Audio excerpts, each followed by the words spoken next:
Hey Zohare, how are you? I'm very well, thanks, Raqid. How are you? I'm good, thank you so much. So just for the audience to know, so I'll give like a short brief, but then you can continue All on right. the big brief. I'll try to be short. No, it's okay. You have your time. So Zohare Haider is basically the founder and the CEO and the co-founder and the CEO for Jalebi, and this is like a tech food up like a tech food system that for restaurants, for also cuisines as well to operate in a but much higher scale. And his background experience was a digital agency and a tech startup as well. And he studied, and he was born in Pakistan, and he studied in USA. So this is very short. So now you can go go to the big brief, basically. Sure. I'll also try and stay brief. Yeah, So I'm one of the co-founders of Jalebi.io. yeah, Jalebi in the Arab world is also commonly known as mushabbak or zalabia. yeah, So it's that very popular orange-colored yeah, sweet. Um, Jalebi is a platform that yeah, helps restaurants to operate their entire business and reduce their food cost and their food waste. So it's yeah, basically a restaurant operating system. yeah, And the goal of the platform is to help restaurants to automate and manage their inventory, because that's yeah, really kind of where the pain is yeah. of managing their food cost and their operations. Yeah, I was born in Mm. Pakistan, educated in the US, and yeah, I've been in the Middle East now for just over, I think, 12 years, and like 15-year corporate Yeah. career, built 3 companies, and here we are. Oh, great. White hair and over 40, trying to lose a pot belly. Awesome. Thank you so much for keeping it briefly. So, just a question. So Jalebi came from the sweet itself. I'm just having another question. Did it Yeah. came from the song? No. No, the song came after us. Ah, okay. So, Yeah, we have evidence to prove that. oh, okay. Actually, it was very funny because when the song came out, all the friends who knew we were working on Jalebi at that time, it wasn't really, we hadn't published public. Ah, I okay. think we maybe just made it public that I'd moved into it full time. I'd left Yeah, my yeah, previous company. And then I'd get all these people sharing this song. It's like, who's this guy Tesher? What is this? What is this Jalebi baby? I refused to watch the video for a long time. I was just in denial. I was like, no. But then eventually, then Jason Derulo got involved, and then it was hard to ignore. It was everywhere. So it's a good song, though. I like it. Yeah, actually, I like it also. Yeah. So, all right. So I just have a question. So, of course, every startup has a background, has a creation behind, a reason behind. So my question is that what's the reason behind the creation of Jalebi, and what's the aim of changing the dining industry itself? How it aims to change the dining experience, something like that. Sure. So the short, I mean, it's obviously there's a lot behind it, Yeah, but the truth is that when we started to build the company, we didn't know what we were going to be building mm, as a product. yeah, We wanted to build something that was going to serve the F&B industry. We knew it was going to be a B2B product because mm, that's the business model we wanted to yeah, yeah, follow.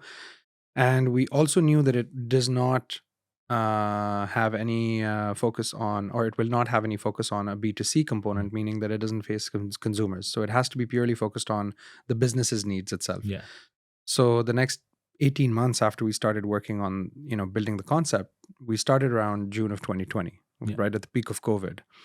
And at that time, everyone's locked in at home. We're locked in a room with a lot of ideas and nowhere to go and exhaust them. So mm, we're stuck, with our imagination. And we did a lot of exercises over the next 18 months to try and figure out what's a good business mm, model, or an area or problem to kind of understand. mm, And so it was really customer discovery and a lot of interactions. I mean, at that point, maybe 300-400 restaurants that we had kind of discussed over that mm, 18-month period. Initially, it was online with friends, with people we knew in the industry, people who ran restaurants. And mm, eventually, when we could go out, started meeting people who ran restaurants, operated, staff working at mm, restaurants, just trying to understand where they feel pain. yeah, Nobody ever said that inventory is a pain. It was very interesting, actually, that we yeah, chose inventory as our core product, but it's not because anyone ever said it. It's because nobody ever said it. And sometimes you kind of have to read between the lines, right? Mm. There is value in looking at the things that people are not saying to you, because Yeah. first you have to understand the whole landscape. And that's Yeah. what our journey was, to sort of understand what is the landscape exactly, what Yeah. is involved in this, because we're not F&B experts, right? Yeah. We relied on other people's information. We met one person. He was running a restaurant in Sharjah.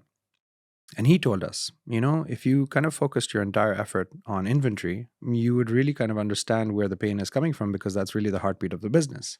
And that's where you'll find things like food cost and food waste are really starting. That's the point of origination.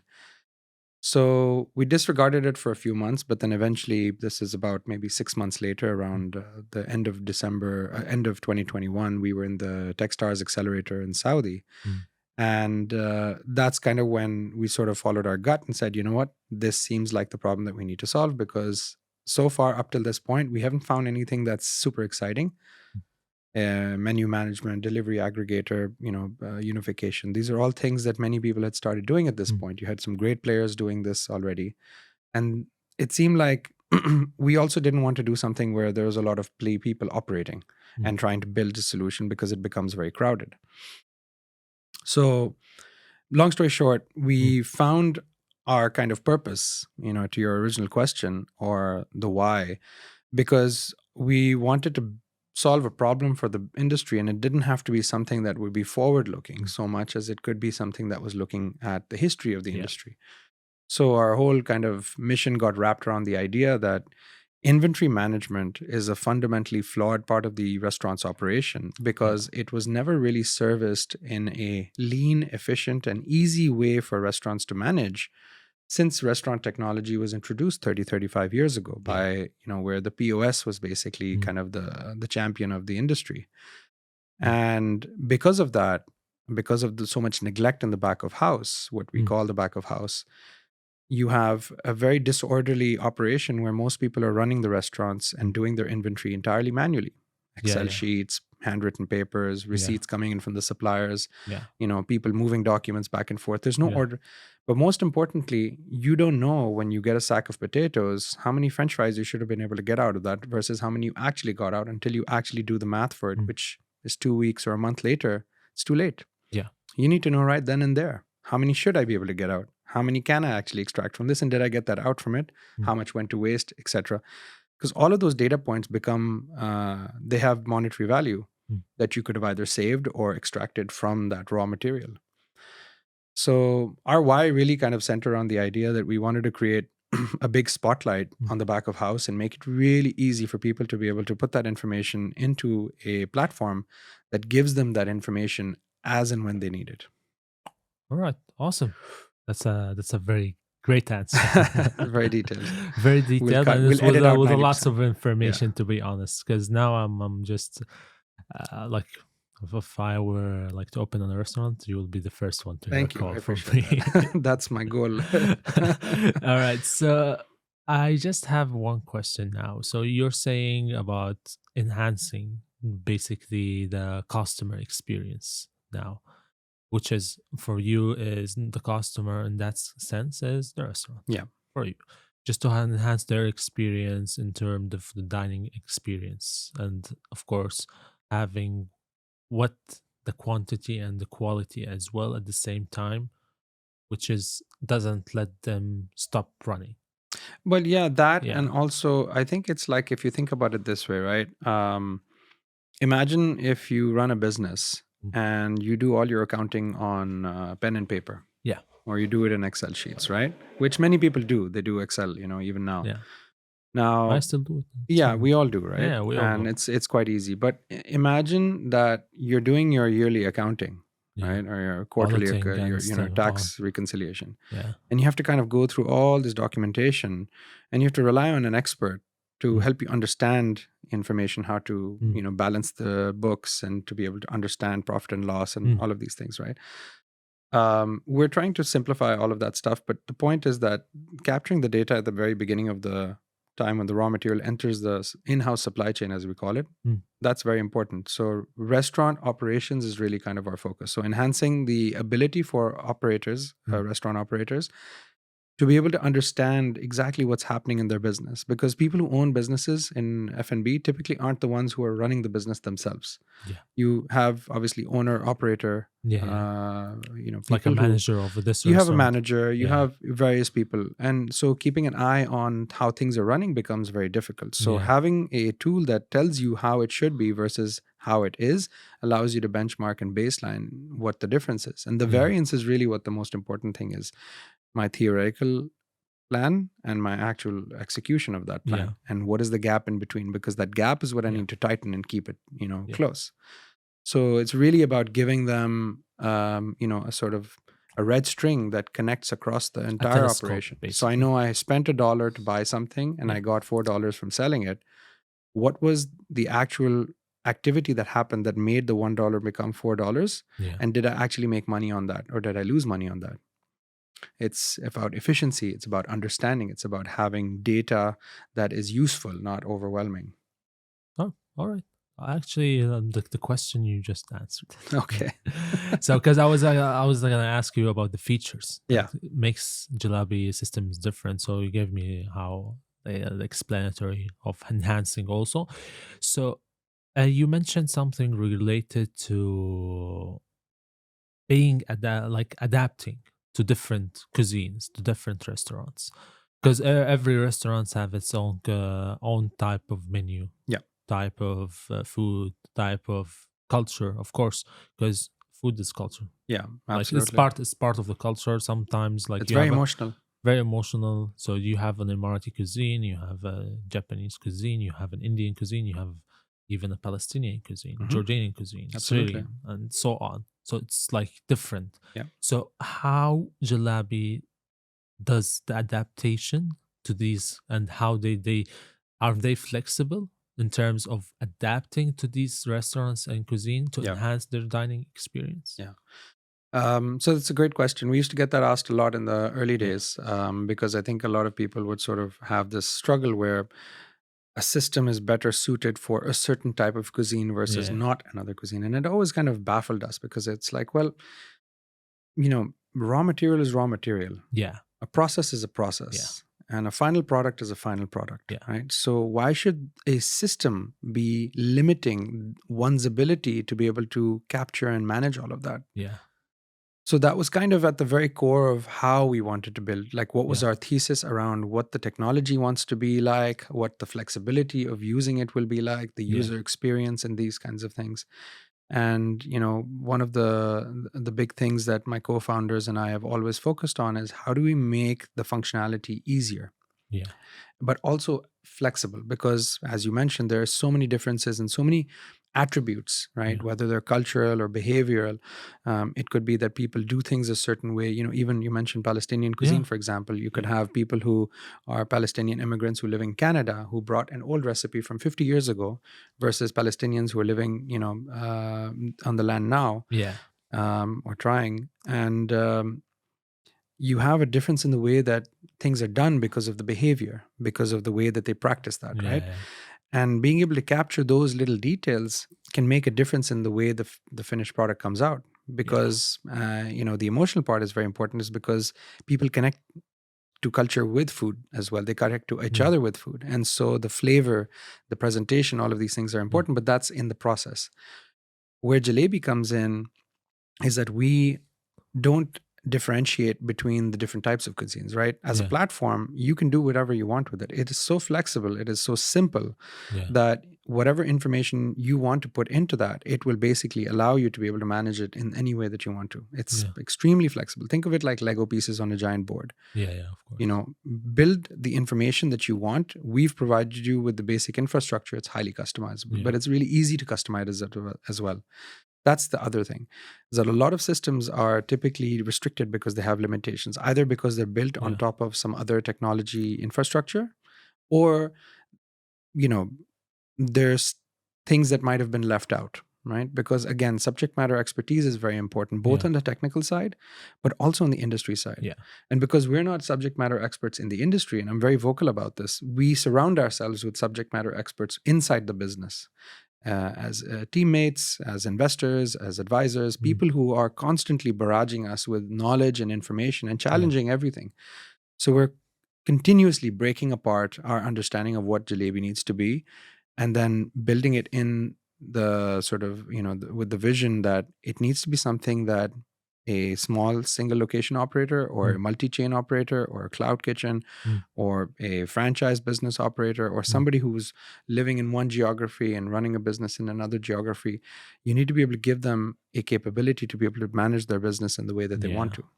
And we have a journey. Obviously, we're not, it's not a complete product. We have a yeah, lot of work to do still, but of we have a course. very clear idea of what a finished product for us looks Yeah, like. yeah, And the pursuit of making something that's usable, that's good, that yeah. has benefit to businesses is something that we're always in pursuit of trying to find. All right, great, great. Uh, Also, you just to go back a little bit because you mentioned of ways of basically streamlining and optimizing Yeah. the cost that the restaurant's performance.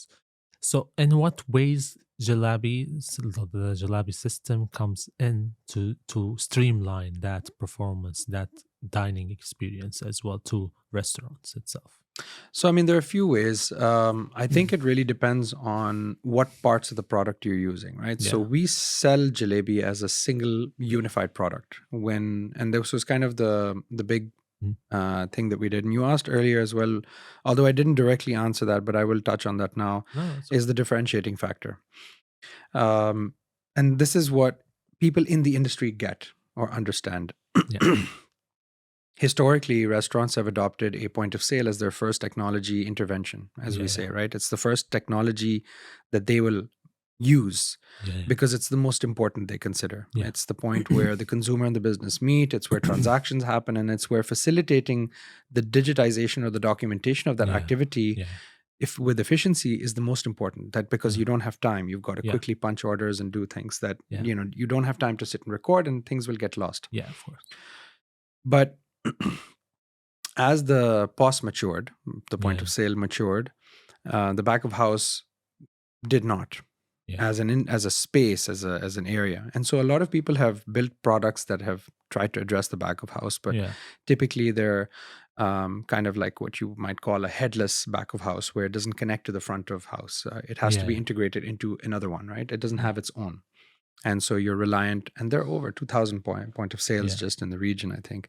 So that's a lot of work for, you've obviously got like a handful that are occupying the vast majority of Yeah. restaurants, but most restaurants typically get a what's called an on-premise system, which is like like a desktop machine, Yeah. which is maybe connected to the internet, probably not. It's Yeah. a one-time purchase that maybe they bought 10, 15 years ago. Yeah. Of course. And then they maybe pay a small annual maintenance fee. Somebody who, sold it to them will come and maybe update the software, maybe help them upgrade some things. But for the most part, it's an offline activity. So it's isolated in its own physical space. Yeah.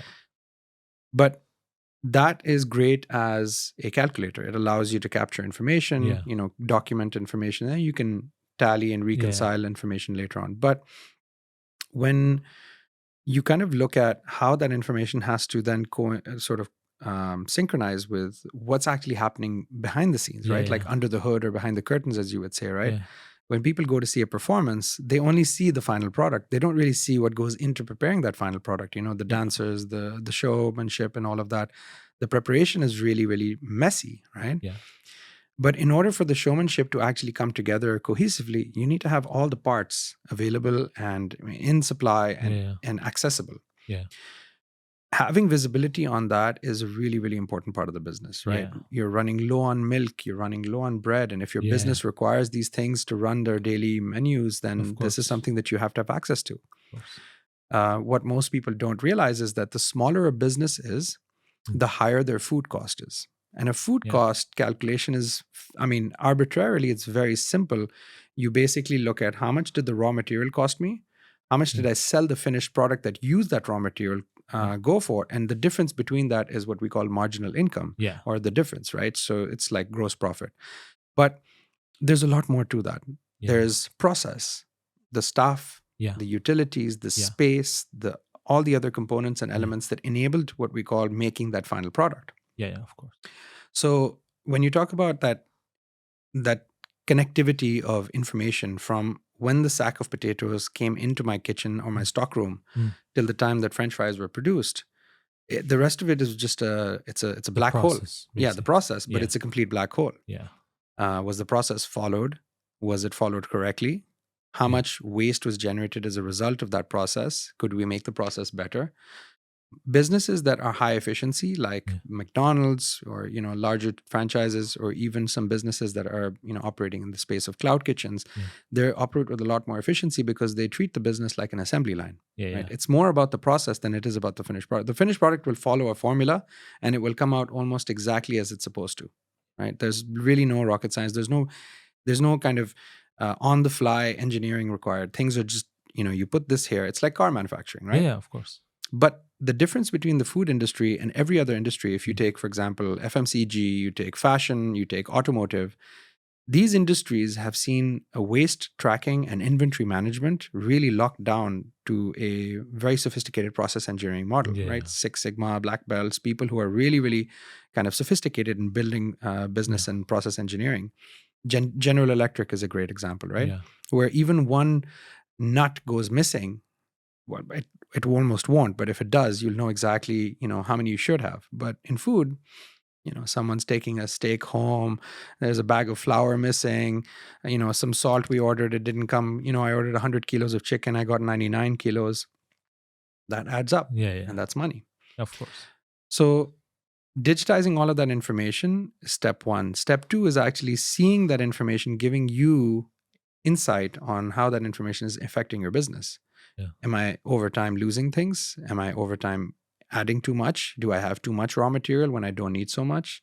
Suppliers coming and selling me things for a discount and saying, hey, you can buy this for 40% off, but Yeah. you're buying it because it's cheap, but then you're stockpiling things that you might have in excess of already. Of course. So there's a lot of complexity, but I think it's really sort of capturing that information and then giving the user actionable insights that they can take actions from. And that can only happen when that information is actually captured in one single place. All right. I'm actually interested. So just going a little bit backwards to the beginning. So Okay. I'm a restaurant basically. I want an operating system. So could you just briefly, of course, and that take as much time you want, is how the process of Jalebi comes in. So you tell me from phase 1, phase 2, phase 3, how does it like work, Jalebi basically? Sure. I'm basically, let's say I'm a dining restaurant. I just Yeah. opened recently. I'm in the IFC. Uh, my cuisine is international, so there's no specific cuisine. So Yeah, I mean it's fairly simple. yeah. We come in and understand your restaurant model. I mean, how are you going to operate? Mm. But it typically takes us anywhere between 30 minutes to 2 hours to get you up and running. Right. Yeah. So that means that we either need your inventory data, your recipe data, and your menu information. And if you don't have that, I'll explain that briefly. But if you do have that, then we can take that from you and basically get that data onto the Yeah. platform. It takes us, under 2 hours to basically get it up and connected in the platform. So your inventory, your recipes, and your menus are all there. Yeah. You can basically start selling the food that you want to start making within 2 Yeah. hours. Right now, if your kitchen is ready and you can start operating, khalas. It's a simple platform. We work with a hardware partner called Sunmi, and they Yeah. have fantastic hardware. Most people don't realize it, but they actually are the company. You might go to a restaurant and see that long, slim tablet. Yeah. Yeah. Those are all made by Sunmi. They're co-branded with the delivery aggregator, but they're Yeah. all made by Sunmi. And so Sunmi is pretty much anywhere. Yeah. They're a very powerful company, very good product. So we work with them. Many of the industry does. And so we have a good arrangement where we provide that hardware to you to run our software on. Although you don't need it, you can run it on a tablet of Yeah. any operating system. You can run it on a Windows machine as well. So we're agnostic of the operating system that you want to run it on. You have the hardware.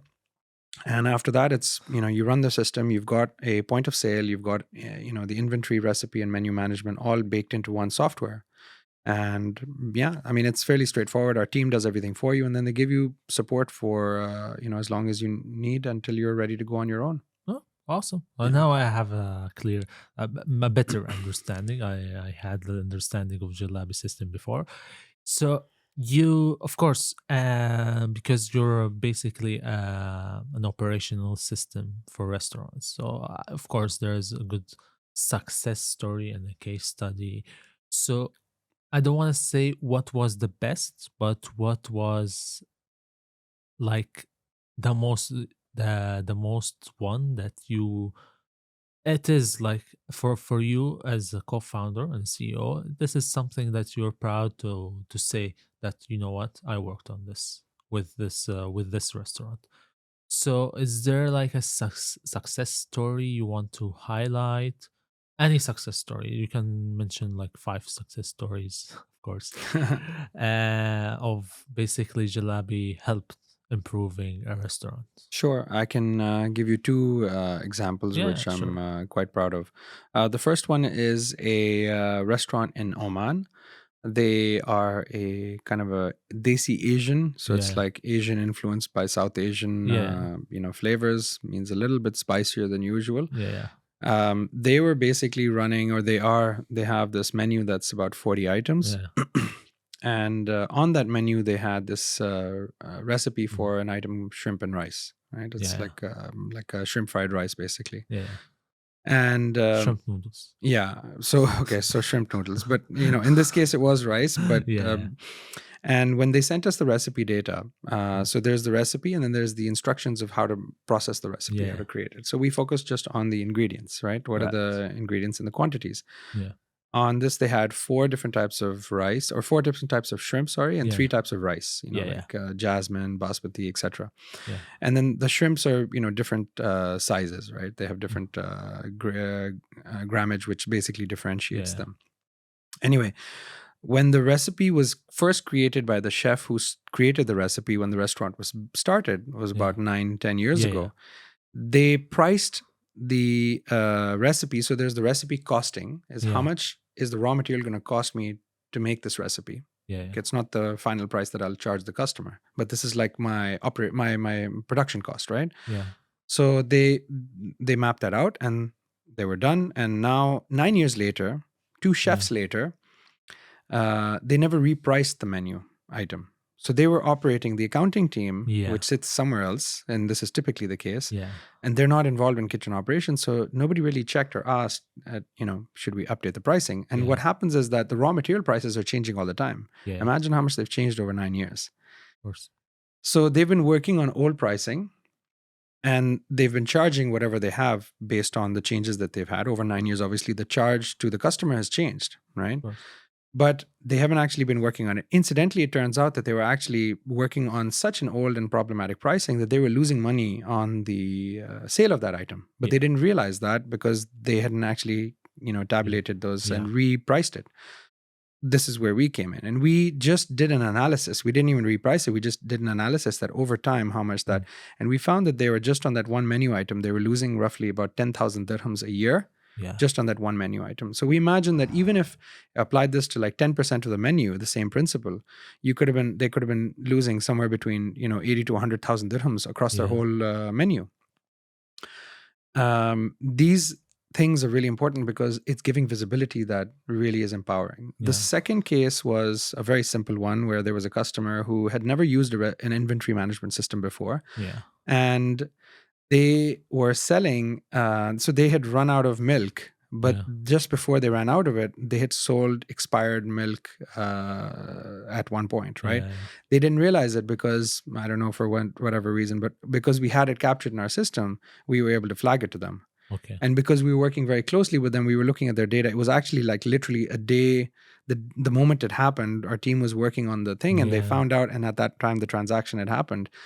And of course, that's not, in reality, that's yeah, not what yeah, will happen, but it's because that information was captured and available to us mm, that we were able to actually provide that. And that's where they were like, suddenly, okay, I need to take this more seriously. yeah, um, it empowers people to be able to take actions with things that they would not otherwise see because they're so busy running the business, of course. so you're Yeah, constantly looking over your head and trying to do things when you really want to be looking forward and running fast. yeah, of course, because you need also an operating system that can help you run and have a good revenue Sure, back to. absolutely. So if you want to open a new branch or you want to expand or somewhere, you need Yeah. that income basically. So Now I'm just gonna. This is like not the last question, the second last. Okay. So we spoke about in terms of operating the restaurant Mhm. system, in terms of inventory, revenue, stuff like that. So since you're basically one of the entrepreneurs and startups in that system operational for restaurants, I want to ask you, how do you envision basically the future of this restaurant operating system? Do you think there will be still more yet to come? There will be challenging because AI is coming now and it's like basically solving anything you Mm. want. Even like a simple math equation Yeah, that the calculator can do, he can do it like in a matter of seconds, correct. basically. And it's something similar to the calculator. But like this AI wave is coming, so it's giving lots of not an anxiety or anxious to the businesses itself. But if you're not able to cope with AI, you're just far like back in the line, in the back, in the last one. So how do you envision that future for the operating systems for restaurants? That's a very interesting perspective and a question. So I think there are. And how does like Jalebi aim to play a role basically in Sh- that, of course? Sure, absolutely. So, I mean, to the first part of your question, I think Mm, you have to kind of look at the way that AI can yeah, and does play a role yeah, in people's lives of in course. business in general, but also in F&B. And then you also have to look at the user, Yeah, who is the user of that capability or that yeah, technology, right? Today, OpenAI has made it possible for any person who can type, a sentence in yeah, English to yeah, be able to get rich content that they can publish on their, social media channels yeah, without having to hire an agency. You've got products like, DALI and others that will allow you to create visual imagery and multimedia. So you don't actually need an expert to be able to create those things. But the fundamentals of AI, and I'm not an AI expert by yeah, any means. In fact, I'm barely even knowledgeable in AI. But what I do know about AI is that it relies on an existing database of information to produce or yeah, reproduce additional information. So it yeah, has to take a raw set of information and then enrich it, exactly. which is what we know as an LLM or large language Yeah, model. yeah, Now, LLMs form the content foundation based on which the AI will then be able to intelligently or, accurately be able to yeah, produce information that can help the user that is using it. We are the creator of data. As a platform, we are the originator of the data that restaurants are creating as a result of using our platform. So technically, we would actually have our own LLM based yeah, on which AI would then enable people to have more actionable capability yeah, because of the information that they're generating on our platform. But there are yeah, other interventions that Jalebi can also introduce. Like, for example, we do use some AI capability to onboard restaurants. We use AI to create data on our platform very yeah, quickly so that we can accelerate their use of Jalebi as well. of course. But the accuracy of data is also something that is important. When you're working with a lot of information, you have to go through all that information to make sure that it's correct as well. And Yeah, in F&B, especially when you're dealing with data where it's numbers and financial, yeah, you have to be very careful as well, right? So you need to double check this. yeah, So, where I think AI could play a role responsibly is that it could provide some kind of, information and insight on things that are happening. For example, you're running low on tomatoes. The platform can inform you. It can also inform you which is the best supplier that the tomatoes are coming from, and which items those in tomatoes actually work best in from a profitability point of view, or things that are not profitable and things you should probably eliminate from your menu. This is intelligently analyzing things in the background. But for this, you also need machine learning, you need big data.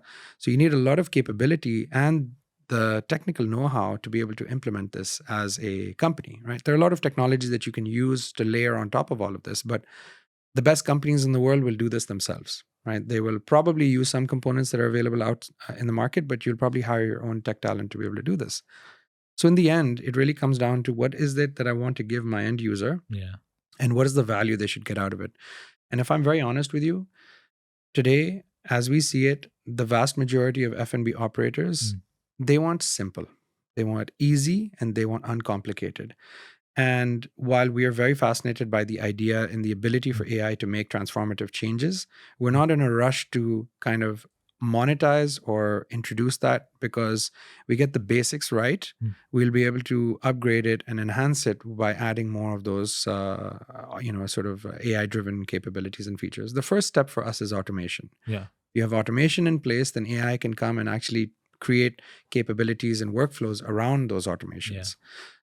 So the first step is you're basically helping someone move from paper and pen to a web application. That's a big transformation in itself. Once you start taking a bite out of the elephant, then slowly you can get through the entire journey. So I think maybe in a year's time you'll be hearing some interesting things, but there are some cool things we are working on Awesome. this year. All right. But we're not really kind of talking about them too much. This is mostly on the supply chain side. Yeah. But these are things that will enhance the lives of smaller operators without them having to do anything. So it's more Yeah. AI capability for us to be able to support them without Yeah. them having to do anything with it, if that makes sense. Oh, okay. Do you want to launch the announcement here, or keep Well, it? no, it's not ready yet. So yeah, we still have Yeah, some it's time. okay. We can do another episode on Yeah, that. no problem. All right. So now to the last question. So this question is basically I usually ask the guests Mhm. about it. So you know what's happening nowadays in movies, which is the multiverse. Yeah. So basically, you're sitting in, like, let's say you're sitting in a cafe and there's one portal opens, one Zohare from the past, and the other portal opening one Zohare from the future. Okay. And you're sitting like the Zohare in the present. Okay. So what is the one message and the one word or one sentence you will give To the past or the present or the to all future? that three of you agree on? Oh, well, the future wouldn't agree because they haven't actually experienced it yet, I Yeah. suppose. But I see what you mean. So maybe if I understand correctly, you want me to what would present me tell future me that And past me would know that yeah, future me would benefit from, yeah, perhaps, of right? So course. that would kind of bring them on the same page. Like all Um, of them agree. Like, you know what, yeah, this is right. We this would, agree on that. yeah. Um, yeah, I mean, it's something that it's a very interesting question because it's something that I've um, really started to harness Yeah, and manifest. It would be to trust yourself. We spend a lot of time doubting ourselves, mm, doubting our plans and our thoughts because of all the noise around us yeah, from people who influence us, friends, family, loved ones, yeah, market, society, news, media, etc. yeah, And very often, our own instinct gets buried under that noise. And one thing that I've really learned as I've kind of, I became a father about 4 years ago, and something that's really had, of course, a big impact on my life as it does for any parent. yeah, But I feel for me, because I was a late father, I was married for 13 years before we had a child. And mm, very proudly, my wife and I ran a company before we actually ventured down the journey of parenthood. And there was always a lot of doubt along the way over the years, in careers, mm, in choices with building a company, in meeting and working with people, in partnerships and things like that. But in recent years, I've really started to harness the idea of trusting myself, because this thought that I have, that I didn't get here by accident. I didn't get to yeah, of where I am course. right now by accident. I was meant to be where I am. And I need to trust the fact that that journey for me was so well articulated and Mm, designed that I am the best version of myself. I just have to accept that and then champion that. So I think what my message would be is essentially to trust yourself, and take the actions that you believe that you can really, really sincerely take to the end. I actually can relate to that because, to be honest, if you don't trust yourself, you cannot open a company, and if you don't trust yourself, you cannot run a business, and if you can't trust yourself, you can't build a home. Of course. That's absolutely right. Yeah. So actually, I can relate to that because, like, I'm 28 now, Oh, so mashallah. mashallah. And yeah, so sometimes life gets tougher. So just we have to trust ourselves because today you're better than yesterday, Absolutely. and tomorrow you'll be better until after tomorrow. But you have to work hard, you know. Yeah. There's no question. I Yeah, mean, you you have cannot to sit. work hard. You have to stay consistent. You have to eliminate the thoughts of negativity. You have to eliminate the thoughts of basically doubting yourself, and eliminate any noise around you. Yeah. Because if you're not in peace or anything, you're not gonna reach wherever. It's hard though, Yeah, because I mean, putting a filter is tough because you also want to be careful. So I mean, just to expand on this very briefly, I yeah, think it's also important to understand the noise around you. It's not to just block it out, but to really master yourself and your surroundings, mm, you have to really kind of understand the space around you and the things that affect your day to day. yeah. Of course. Um, and I think once you understand that, you're able to really kind of discern between what are the choices you need to make. Like, I think last year was a real test of this for me Yeah, personally. It was probably one of the toughest years of my professional career, but we persevered for the simple fact in my from me personally, it was because I didn't panic. yeah, And panicking under pressure is actually a very, very problematic place to be. Imagine a pilot who panics during an emergency in a flight. That's very dangerous, right? That's the one thing that they're supposed to have locked down, and that's yeah, something that's instinctive. The ability for you to be able to maneuver through difficult situations with calm and focus and composure, those are the things that separate people that you can trust versus people you cannot trust, whether you like it or not. And you want to be the person people trust, yeah. Of course. especially in pressure. And that's something that I've really started to try and harness myself. Actually, this is one thing I will also mention, because lots of us doesn't have that emotional intelligence. Because in order to be for you to be calm and not stressed, you have to be that like Self high aware. level self-aware. You have to have that high level of emotional intelligence, because you need to calm yourself down. You need to calm everyone down for you to able to think clearly. Yeah. Because stress, panicking, like it's just a matter of seconds it will come to you, but then after that, I'm starting to manifesting and harnessing is Mm. that why I'm stressing now is did the problem I'm thinking of occurred or not yet? Because if it didn't occur, why I'm stressing Yeah. myself now? Okay, didn't occur. Okay, keep going. One, I let's say I dropped one ball. Yeah, but there's still many balls I have it in my hand that I don't need to drop all the balls and blame myself on it. No, I keep going. It's Yeah. fine. You do the best you can. Yeah, I do the best I can, so I don't happen again. I Yeah. learn from my mistakes, so that's all. All right, so this is the end, Okay. basically. Amazing. All right, so I'm just gonna turn the screen off now. Thank you so much, Zohar. I really enjoyed the interview. I Thank you very really much. and thank you so much for your coming today and having to talk about your business and about yourself. And hopefully, our cross will path. So, Thank you. thank you so much. Thank Thanks you. very much. Thank you.